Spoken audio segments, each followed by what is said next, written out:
Hello everyone and welcome back to Very Cold Lasagna, your filthy casual place for all the filthy casual takes on the world of sports. I am DylanLasagna and we are back with another round of my weekly preview and picks for the 2022 NFL season. It is week number 12 and the Thanksgiving slate is already wrapped up and done with, and we're here to talk about the rest of week 12.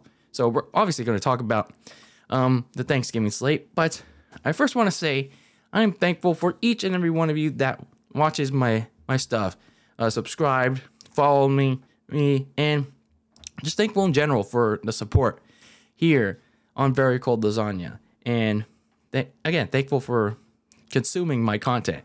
And for those of you that celebrate Thanksgiving or just eat and watch a lot of stuff, whatever you do on your Thanksgiving or however you celebrated it, and I just hope you enjoyed it. And I hope you didn't eat too much, though. Or maybe you did. Whatever you did, I hope you enjoyed it.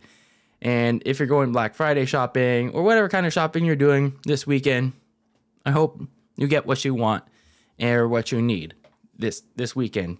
Just be careful out there if you're going out in person. So anyway, let's talk about this week that's the rest of the weeks that's to come in week 12. Obviously, as we see who's going to be on bye week this week, well, nobody's going to be on bye week this week because everyone is here to feast or famine on this Thanksgiving weekend. So let's talk about the actual slate of games that already had happened on Thanksgiving. So looking at the very first game that happened, the Lions, we always have to have the Lions on Thanksgiving, but these are different kind of Lions. They actually fought very hard in this game. Aiden Hutchinson, the defense, swarming Josh Allen, and Jared Goff in the offense actually humming. They actually had a lead at one point, but Josh Allen, the Bills, persevered to take a last-minute field goal with 2 seconds remaining to outlast Detroit 28-25. That was actually an entertaining game to watch to kick off the Thanksgiving slate of games. Meanwhile, in the middle portion on Fox, despite the Giants netting 2 first-half interceptions on Dak Prescott, they really couldn't do much with it. The Dallas defense eventually put down Daniel Jones in the offense in the second half as Dak Prescott and the offense continued to hum, with Dalton Schultz 2 touchdowns leading the charge as the Cowboys defeated the New York Giants 20-20 to sweep the season series between the NFC East rivals. Then in the nightcap for Thanksgiving, it was actually a thrilling one as Justin Jefferson went berserk for over 100 receiving yards. Kirk Cousins bounced back to 3 touchdowns as the Vikings survived a late Patriots rally, or at least their attempt to, from Mac Jones in the offense, as the Vikings held on to beat the Patriots 33-26. Man, I guess with the exception of the Cowboys and Giants game, 2 of 3 ain't bad. 2 of 3 Thanksgiving games were pretty damn good. So now looking ahead to the rest of the games that coming up this coming Sunday and Monday, it's a little not so enticing, at least not right now at least. So looking at the Sunday slate of games, early morning portion first, we have the Denver Broncos at 3-7 taking on the Carolina Panthers at 3-8. Yeah, talk about a very mid matchup. Not even, I guess you can't even say mid. This is just who's going to tank for a bottom pick that Denver doesn't even have? Because when you look at this matchup, how many more ways is Denver going to find to lose a game? Like, seriously, this is all you can think of at this point. How many more ways can Denver lose this game? And then for Carolina, they now turn their starting position at quarterback to Sam Darnold. And we've seen a couple games with Sam Darnold at quarterback. So yeah, I don't know how that's going to work. So give me the Broncos because, well, I mean, I'm just tossing it out there. The Tampa Bay Bucks at 5-5 take on the 3-7 Cleveland Browns. And the Bucks are coming off a bye week. So the last time we saw them, they actually did pretty solid against the Seahawks in Germany. The offense was humming in that game. But, the bye week tends to throw some teams off. But we'll see how the resurging Bucks offense and Tom Brady do. Meanwhile, for the Skid Marks, this is their last game before Deshaun Watson is off suspension before the Texans game. Yeah, the Riley Texans game. So give me the Bucs in this final game before Deshaun Watson's big return for the Cleveland Browns. The 7-3 Baltimore Ravens travel to the land of all elite to take on the Jacksonville Jaguars, who are 3-7.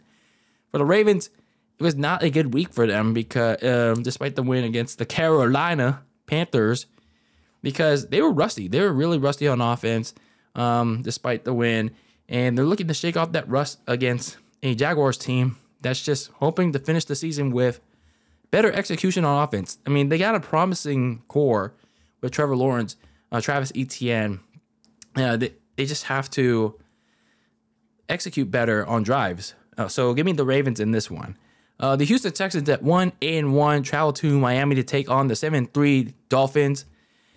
Yeah, if you're Miami, expect a free win. Don't take don't fall into a trap game, but you are gearing up for a push for a home playoff game and more, potentially more. But maybe you can expect a free win since you're facing the Houston Texans because, well, you're now playing Kyle Allen because Davis Mills got benched. So for Houston, expect an L. So give me the Dolphins in this one. The Chicago Bears at 3-8 take on the 6-4 New York Jets. It remains uncertain if Justin Fields is going to play this game because he left the Falcons game last week injured with hamstring and shoulder injury. So, yikes. When you run him into the ground like that, just ask Trey Lance how that went. It's going to lead to stuff like this. So, it's not looking pretty. Meanwhile, for the Jets, they are going to start Mike White in this game after Robert Saleh benched and made Zach Wilson inactive amid his struggles and his lack of accountability. I mean, granted, he did apologize for that, but it's going to take a lot more than that to get the trust of your team back. So it's really hard to pick a team to win this game, but I would give the Jets a little bit more of an edge because of their defense. The 6-4 Cincinnati Bengals take on the 7-3 Tennessee Titans. The Titans are seeking payback for that AFC divisional playoff loss from last January. And they certainly have a little bit more firepower this time around with their defense coming on strong. And Ryan Tannehill and Derrick Henry are actually doing pretty solid right now, coming off that big win over the Green Bay Packers last Thursday night. But the Cincinnati Bengals are also surging, and now they're getting Jamar Chase back, I think, with the injury he had that kept him out a couple weeks. So you never know, man. With Joe Burrow and Jamar Chase back at it again. So I might give the Bengals a little bit of an edge in a very close game. And an important game in the early morning portion is the Atlanta Falcons at 5-6 taking on the 6-5 Washington Commanders. So why do I say this is an important game? Well, it's because both teams still remain in the playoff push. And the Falcons are still pretty much getting near and clear with the Bucs for the NFC South title. So, and the Commanders still vying for a wild card spot. So, yeah, this is an important game, like in terms of tiebreakers for their playoff aspirations. And how this game could possibly pan out, a lot of it will depend on Taylor Heineke and Marcus Mariota. And with Chase Young coming back, I think I have to give a little bit of an edge to the Commanders because the Falcons don't really have much of an offensive line. The Washington defense is doing a little bit better than Atlanta's, and Taylor Heineke can at least rip the ball. Sure, he's not as mobile as Marcus Mariota, but at least he has some playmakers that the Falcons don't. So give me Washington.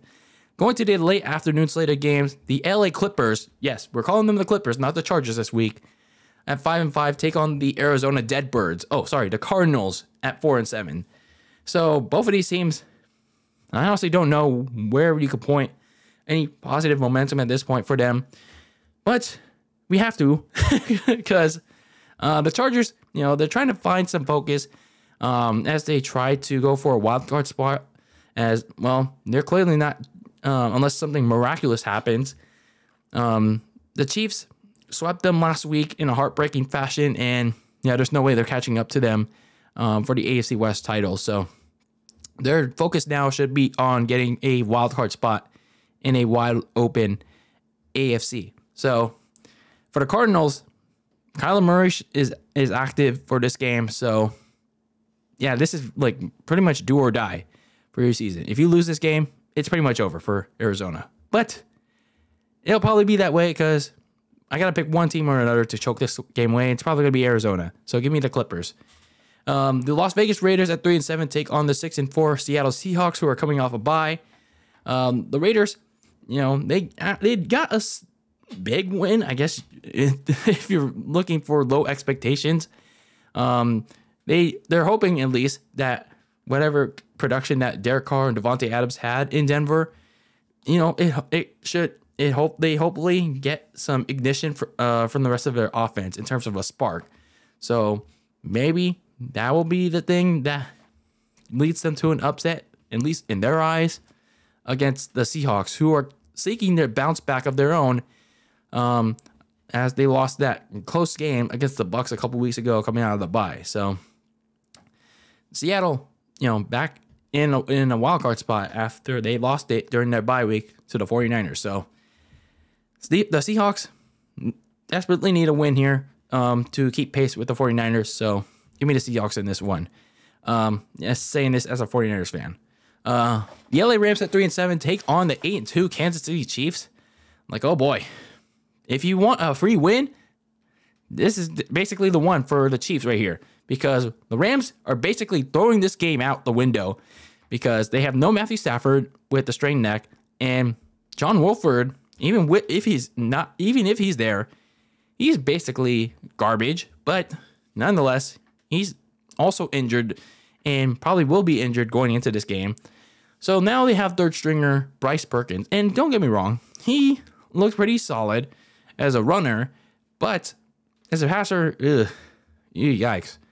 And yeah, the Rams are getting smashed, and Mahomes and company are just completely unstoppable. Now they have the inclusion of their rookies, both on offense and defense. So yeah, have fun with this one to everyone nationwide watching this audience, except here in the Bay Area, because the Chiefs are going to win this one by halftime. I'm probably gonna guarantee that, and Fox is probably gonna pull a CBS and switch it over to the next game I'm going to be talking about by halftime, and that's the New Orleans Saints at 4-7, taking on my San Francisco 49ers at 6-4. So for the Saints, they're potentially getting some key players back like Cam Jordan and Marshawn Lattimore, but with the way their season going, it remains to be seen if their returns will amount to anything. And again, it'll depend if they're actually active on game day. Meanwhile, for the Niners offense, they had their best production this season against Arizona. But, coming off a short week, it also remains to be seen if they could continue to keep firing on all cylinders, just as long as they don't overlook another potential trap game in the Saints, who are, a losing record, a meh team, but, you don't want to overlook them. So the way the Niners are right now, give me my Niners in this game. Then the Sunday Night Football matchup of the season, not the season, but Week 12, the Green Bay Packers at 4-7 take on the 9-1 Philadelphia Eagles. So when you look at this Packers team, you had some solid flashes of Aaron Rodgers and Christian Watson in that Thursday night game against the Titans, but it still wasn't enough to beat the Titans, and they actually got the game away from them as they lost against them, and now it may not be enough to save their disastrous season. It's like all it is on that offense now is Aaron Rodgers, Aaron Jones, and Christian Watson. That's it. So that may not be enough to save their season. Meanwhile, for the Eagles, you had two rough outings against Washington and Indianapolis. Yes, Jeff Saturday's Indianapolis Colts. So you have to regain electricity. You have to regain energy in that offense, as well as your defense too. After two rough outings. Otherwise, if you somehow lose this game to the Packers, Dallas is right there on your tails, performing red hot right now. So I'm picking the Eagles to win this game, but if they somehow lose this game, Dallas could potentially take over that NFC East dead in the eye. Meanwhile, you have a Monday Night Football game that probably nobody like, no, I wouldn't say nobody, but barely anyone's going to give a shit about. And that's the Pittsburgh Steelers at 3-7, taking on Jeff Saturday's Indianapolis Colts at 4-6-1. And, like, there are some positive things about the Steelers right now. You know, when you got Kenny Pickett, Najee Harris, and George Pickens, you know, they're providing some glimmers of hope for Pittsburgh. But this season's just been bad, very bad for them. Meanwhile, for Jeff Saturday and the Colts, they're at least seeking their second win together, and they look more cohesive together than Frank Reich's first half of the season was. So they're looking to get their second win together, coming up just short of an upset of the Eagles. But sorry, I don't think it's going to happen here. Give me the Steelers in this one. Those are your picks and preview of Week 12 of the 2022 season. And yeah, we got a Thanksgiving slate. More games to come this coming weekend. So let me know your thoughts on the upcoming slate of games to come this weekend in the comments below. And let me know who you're going with, who you're going against with.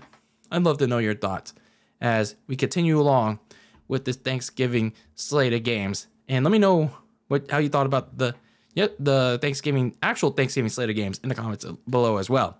So anyway, this is DylanLasagna of Very Cold Lasagna signing out, and keep that lasagna very cold in the fridge with your takes on the world of sports. And until next time, peace out.